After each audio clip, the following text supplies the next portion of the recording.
তুই ডিবির দারোগা, তোর বড় সাহেবরা এখান থেকে এসে টাকা নিয়ে যায়। কি জন্য আইছিস? টাকা লাগবে? তিল বাবারা বছর ধরে কোলে থেকে যে মেয়েটিকে তুলে এনেছিস, সেই মেয়েটি কোথায়? সেই মাইয়ারে টাকা পয়সা দিয়া, কাপড় চোপড় দিয়া মাইয়ার বাপে আইসা লয়ে গেছে। তুই চল, তোকে ডিবি অফিসে যেতে হবে। ও মা গো মা, ও কি কয়?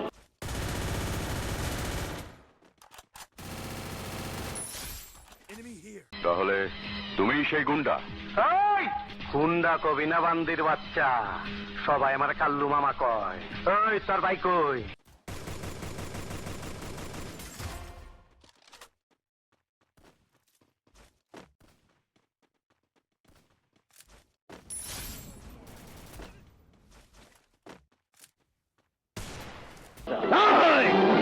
আয় হায়, পিস্তল ভাই করলি? কি করলি তুই?